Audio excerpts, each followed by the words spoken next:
El jaguar es el felino más grande de América, especie paraguas de cuya sobrevivencia dependen especies de plantas y animales. Es una pieza clave en el equilibrio de los ecosistemas. El jaguar dominó en la antigüedad en gran parte de lo que hoy conocemos como México.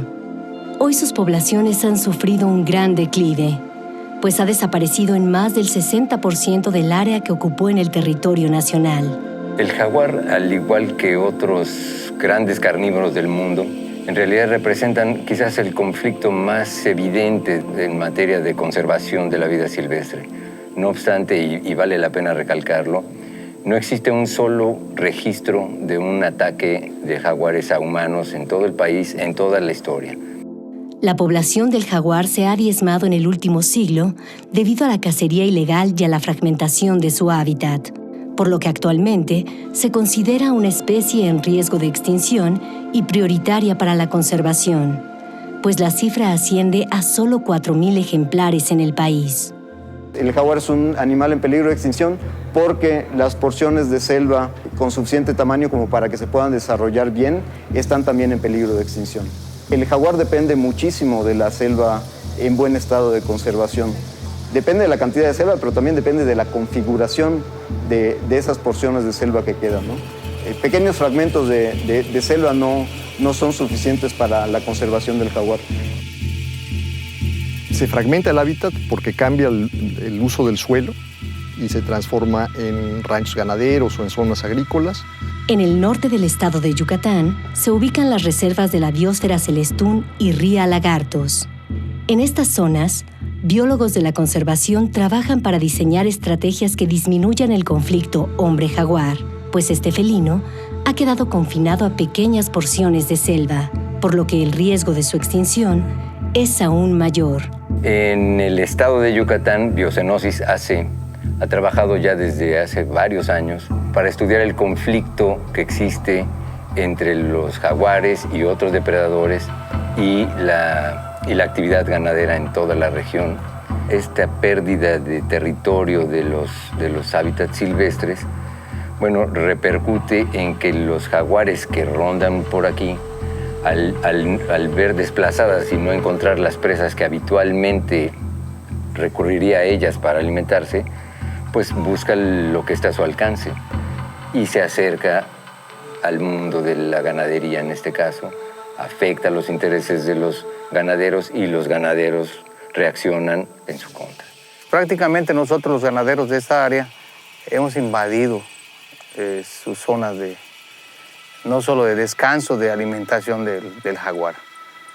Y pues es un poco difícil para nosotros aceptar convivir con este tipo de felinos. De hecho, a mí ya tuve la experiencia el año pasado. Atacó uno de mis toros de aproximadamente 250 a 300 kilos.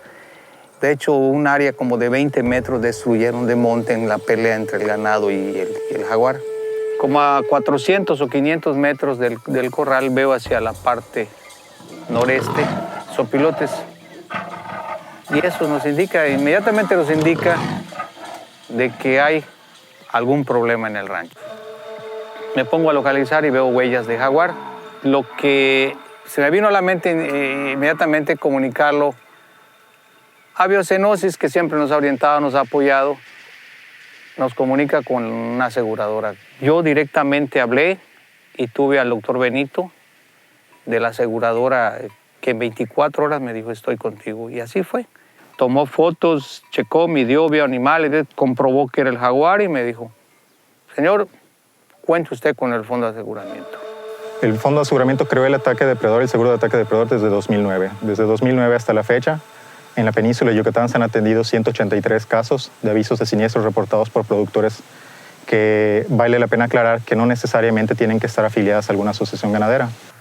Sabemos que los hábitos del jaguar mayormente son nocturnos, pero cuando el jaguar se siente agredido en su área, porque también la cacería furtiva ha acabado con mucho animal que es parte de su alimentación, entonces este animal tiene que buscar dónde comer. Entonces si nosotros le ponemos en bandeja en la noche los hatos ganaderos, pues él tiene que atacar. Entonces lo que estamos tratando como ganaderos es cambiar ciertos hábitos, que ahora el hato ganadero permanezca en sus corrales en la noche y en el día que salgan a pastar. La verdadera importancia del fondo de aseguramiento con la creación del seguro de ataque depredador es preservar la especie, el jaguar, y que no lo vean como un elemento de la naturaleza que les está impactando en sus unidades de producciones, que accedan a indemnizaciones y que entiendan de que hay que preservar la especie. Hay algunos casos, algunos ranchos donde continúan pastoreando a su ganado de noche. Yo entiendo que tú has adoptado una mejor práctica ganadera al procurar que tus ganados pasten de día. ¿Te ha funcionado eso? Nosotros aquí en el estado creo que todos tienen la misma práctica de pastorear el ganado de noche. Sin embargo, yo a raíz de las prácticas que hemos tenido, hace años que estamos en esto de la conservación del jaguar, ahora mis animalitos cuando están pequeños no los he hecho hacia la sabana donde prácticamente está el jaguar. Sí se pasea el jaguar por allá, pero pues no ha habido ataques. Qué bien. Otra forma en la que hemos intentado de colaborar en esto ha sido fomentando el uso de los cercos eléctricos, en los que hemos venido llamando cercos de pernocta. Y pues con aquello de que hemos tenido cercas eléctricas, hemos hecho muchas pruebas allá, nos hemos evitado los ataques realmente del jaguar. La ganadería ha venido avanzando territorialmente sobre terrenos antiguamente forestados, hábitats del jaguar, cosa que ha venido desplazando estos hábitats en desventaja para el jaguar y todas estas consecuencias que ha traído consigo el cambio de uso del suelo. La masacre que está habiendo en la península de felinos, la matanza de todas las especies, sobre todo las que son comestibles, venados, tepezcuincles, jabalís, es de a diario, es una sangría de a diario. Esto en que influye a los jaguares, en que les estamos quitando la comida y luego se tienen que venir a comer nuestros borregos. Desgraciadamente, muchas de las presas del jaguar también son de interés cinegético para los cazadores, ¿no? Es en especial los venados, los pecarís. En algunos sitios se ha ido reduciendo y esto ha obligado a los jaguares a cazar presas domésticas. Existen por ahí leyes en donde por usos y costumbres y por conveniencia política de no molestarse con la gente se le autoriza a todo mundo en estas zonas, en el sector rural, que todo el año puedan estar con escopeta matando animales. Quizás si estos animales que se matan fueran para que no muriera de hambre una persona, se justificaría. El problema es que yo vivo aquí y las autoridades no lo ven porque no lo quieren ver. En todos los pueblos hay familias que se dedican a matar venados y a matar lo que les pongan, jaguares y lo que sea, porque Cancún y las ciudades grandes se lo comen todo. Los cazadores, que muchas veces, o en algunas de las ocasiones, pues son los vaqueros, estos salen a cazar presas de los jaguares. O sea, cazan 3, 4, 5 venados a la semana quizá, ¿no? Pues ojalá fuera tan solo para que se alimenten ellos y su familia, ¿no? Muchos ya se dedican a lo que es el comercio. La situación es que aunque el último censo nos diga que hay 2.000 jaguares en la península de Yucatán, 4.000 en el país o números aproximados, ninguna población de jaguares es más decreciente que la que está en la península de Yucatán, por toda la colonización de las selvas, por todo el resurgir. Cuando las gentes hacen los desarrollos turísticos, lo que nunca valoramos es cuál es el costo ecológico. Sin embargo, pues hay mucho desarrollo actualmente en el área de Quintana Roo, que es el estado que más jaguares tiene alrededor de 900 jaguares según los últimos cálculos. Sin embargo, hay mucho desarrollo de infraestructura para el turismo, infraestructura carretera. Entonces hay que analizar y tratar de compensar todas esas fuerzas que están actuando en contra del hábitat y de la especie jaguar, ¿no? Los planes de desarrollo de todas estas zonas, desde Holbox, todo el corredor de la Riviera Maya y demás, no contemplan ningún programa de protección a jaguares, absolutamente ninguno. Apenas ya hay personas que revisen, apenas hay personas que inspeccionen. Yo no sé si sería muy difícil que las autoridades se pararan a revisar los camiones que entran a Cancún y que vienen de todos los pueblos de aquí para que vieran la cantidad de carne de animales de monte que están entrando. Profepa es el instrumento responsable de ejercer esta normatividad, pero también debemos reconocer que es muy limitada su intervención. Nosotros exclusivamente somos una autoridad revisora. Nosotros no somos un organismo autónomo.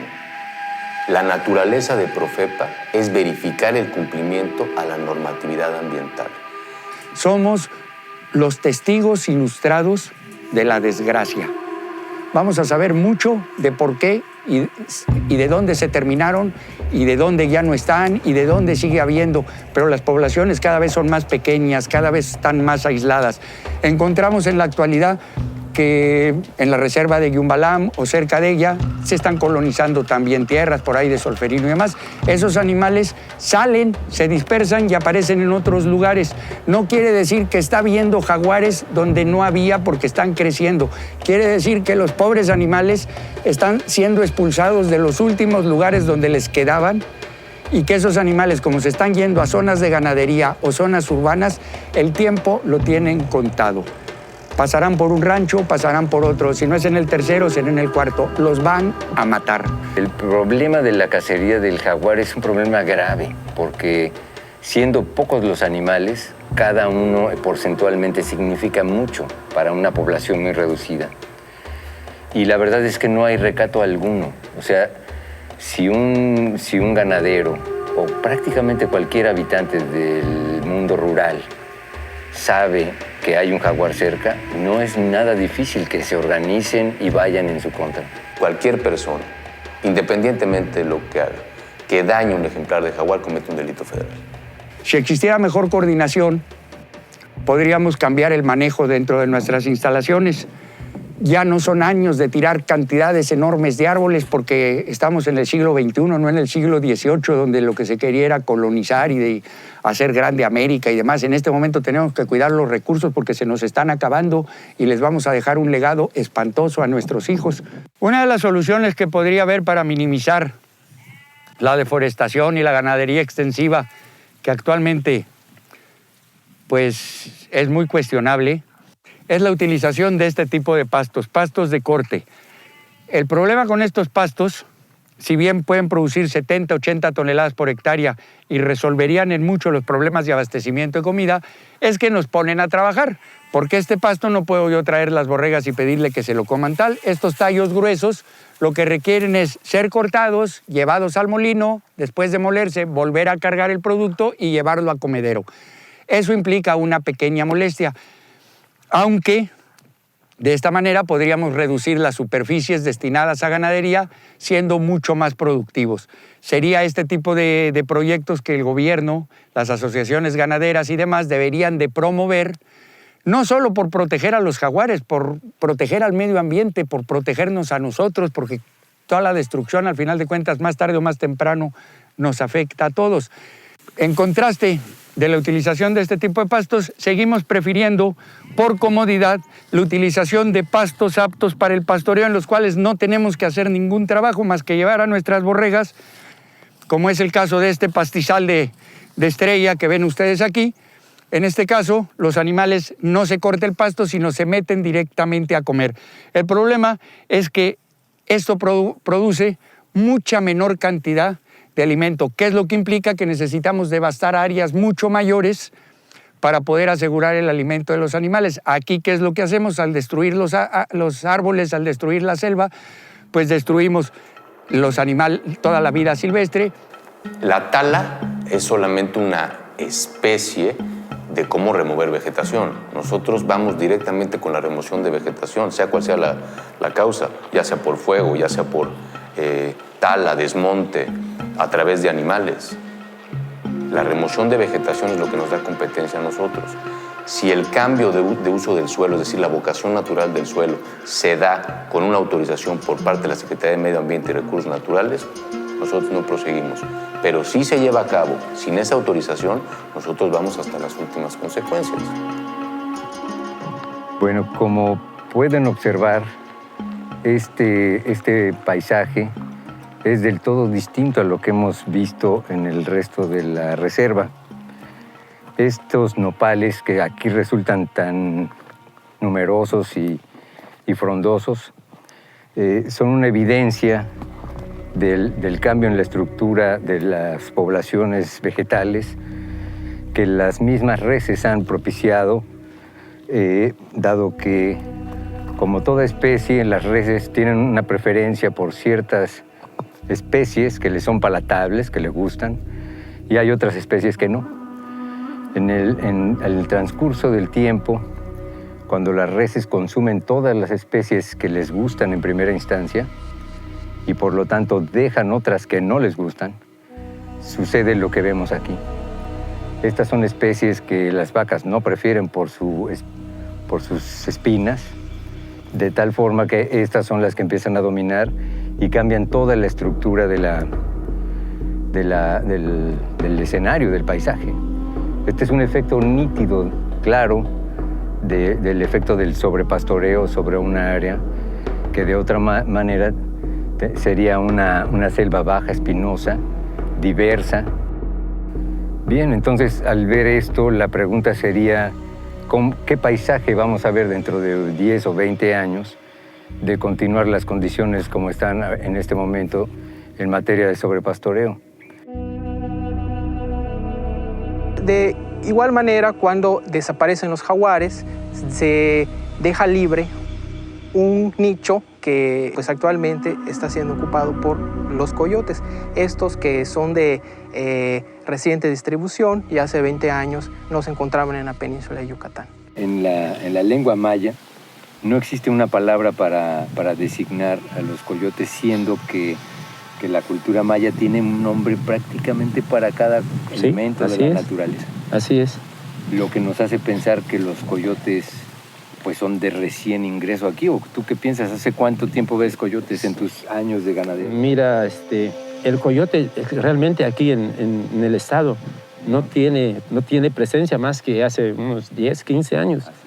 Ese animal sí es el peligroso para aquí, para los productores. Ese sí se dedica a matar borregos, porque cuando encuentra la manada, mira, poco a poco hasta que los vaya eliminando. Entonces, ese sí es un depredador. Realmente el ganado no es la comida preferida del jaguar. De hecho, reconocemos que nos hemos metido prácticamente en los terrenos del jaguar, en su hábitat, porque pues yo reconozco que estoy en el centro de la reserva. Claro. Hay que tener un poco más de cuidado, aprender a convivir con ellos, sobre todo porque son animales ancestrales que siempre han existido aquí. Si fueras cazador y yo te hiciera esa pregunta, ¿cuántos venados desnutridos y a punto de morir has encontrado, enfermos? Bueno, esa es una buena pregunta, Carlos. Jamás he visto que un cazador tire un venado enfermo. Claro. Y la respuesta sería, bueno, ¿cómo es posible que esas poblaciones silvestres se mantengan sanas, no? De alguna forma es el balance de la naturaleza. Claro. Unos hacen su trabajo y otros también. Y los jaguares van. Y los jaguares hacen médicos, ese trabajo. Así es. Son los médicos que se encargan de mantener las poblaciones silvestres, ¿no? La pantera onca es una especie paraguas, pues su sobrevivencia beneficia a otras especies de plantas y animales, ya que garantiza el intercambio de energía a través de las cadenas alimenticias, que a su vez mantienen el equilibrio del ecosistema. El gran felino requiere de una cantidad suficiente de presas, pero además de amplias extensiones de hábitat que contengan buena conectividad entre las áreas. Cuando pensamos en una especie como los jaguares, que un jaguar macho puede moverse en alrededor de 200 kilómetros cuadrados, pues las áreas protegidas nos quedan pequeñas. Y entonces la idea de proteger ecosistemas completos, coherentes, integrados, resulta cada vez más difícil. Entonces, si hablamos de que en México queda 20-25% de la cantidad de selva que alguna vez hubo, hay que ver también cómo está constituido ese 20-25%, ¿no? Hay muchos estados en los que ya no hay esas porciones continuas de selva que necesita el jaguar. Entonces la presencia del jaguar en muchos de los estados de México depende del mantenimiento de las selvas en sus estados vecinos, que es de donde pueden seguir, habiendo producción de jaguares para que haya en otros estados. Entonces es un problema no solo regional también, sino es un problema de que tiene que haber colaboración entre los estados interestatales, regionales. Se habla mucho de que para los jaguares no hay las fronteras políticas, que es muy cierto, ¿no? Muchos de estos territorios podrían quedar fácilmente aislados unos de otros y no solo sería en perjuicio del número, sino de la calidad genética de los animales al quedar aislados. Si quedan una pareja aislado, bueno, van a tener solo descendencia entre ellos, no van a tener combinaciones genéticas entre otros. Y entonces lo que tenemos que buscar son formas de reconstruir conectividad entre estas áreas que ponemos aparte, que son, digamos, las joyas de la corona. Bueno, ¿cómo garantizo que los animales que estoy protegiendo aquí y los que estoy protegiendo aquí puedan intercambiar material genético entre sí? Y esto es lo que pretende hacerse con la construcción de corredores biológicos. Ahora, los corredores biológicos en nuestro país no son áreas protegidas.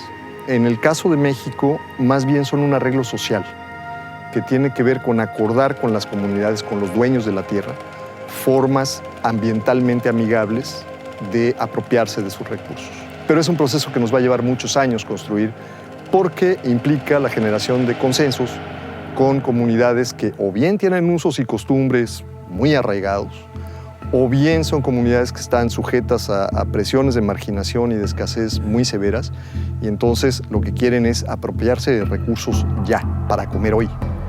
Entonces, esta negociación es complicada, la reconstrucción de la conectividad es una asignatura pendiente en nuestro país, para la que se están dando pasos importantes, pero que todavía está muy cuesta arriba. Las selvas son ecosistemas que permiten beneficios incalculables para los seres humanos. Almacenan dióxido de carbono, regulan el clima, son reservas de agua, nos protegen de las inundaciones y evitan la erosión de los suelos. De la conservación del jaguar depende la estabilidad de nuestras selvas. Los jaguares, como algunas otras especies, son la cúspide de la pirámide alimentaria. Si perdemos la cúspide de la pirámide alimentaria, perdemos la pirámide alimentaria. La perturbación es tal que el arreglo que permite este proceso de transferencia de nutrientes y de energía a lo largo de una cadena coherente, pues se viene abajo si no tenemos la parte de hasta arriba, ¿no? Si no podemos garantizar su presencia, es que no podemos garantizar tampoco la conservación de la totalidad del sistema. Somos conscientes que si las cosas no cambian pronto, de hecho habrá lugares donde se pierdan. Se han perdido, de hecho, ya. Ahora nos falta defender aquellos territorios que todavía tienen poblaciones regulares de jaguares e intentar que aquellas poblaciones regulares de jaguares se contacten con las que todavía representan el patrimonio natural de aquella especie en la región. Yo creo que si hay fauna en la cual se pueda alimentar el jaguar, lo vamos a preservar. Y si hay programas e instituciones preocupadas por la preservación del jaguar, lo vamos a conservar. Y si hay ganaderos comprometidos con la naturaleza, vamos a lograr muchas cosas. Ya quedan muy pocos ejemplares aquí en nuestro estado. ¿Qué le vamos a dejar a nuestros nietos? Nuestros hijos ya están, pero nuestros nietos no lo van a conocer.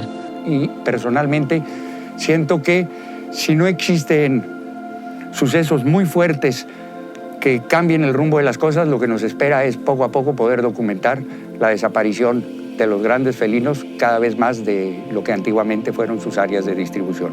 Sí, bueno, el llamado es a asumir el gran valor que tiene el jaguar como representante de una biodiversidad de la que depende la calidad de vida de la gente.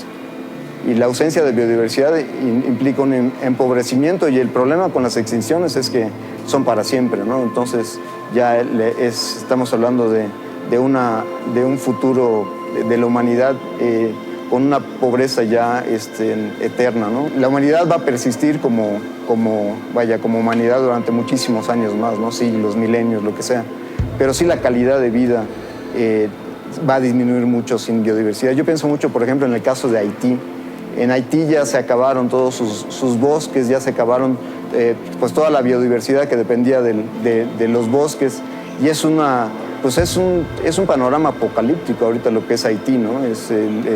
Es una pobreza ubicua, es terrible, ¿no? Entonces, pues yo vería un futuro de México también sin biodiversidad, como un Haití muy grande, ¿no? Pues yo veo un apocalipsis muy largo, sin una biodiversidad que nos permita recurrir a ella para encontrar soluciones y para encontrar, pues, digamos, una mejor calidad de vida. Si no hacemos algo, vamos a estar siendo testigos del desastre, monitoreando el desastre si es que nos dedicamos a estudiar sobre los jaguares. Tenemos que intervenir realmente, meter las manos para evitarlo en la medida que nos toque hacerlo. De otra forma va a ser innegable la extinción, por lo menos local, de poblaciones completas de jaguares y quedarán territorios exentos de esta especie, tristemente, y en desventaja de toda la cadena alimenticia. Reconocer, conservar y proteger el territorio del jaguar, patrimonio natural de nuestro país, es vital para nosotros y para nuestra casa, la tierra.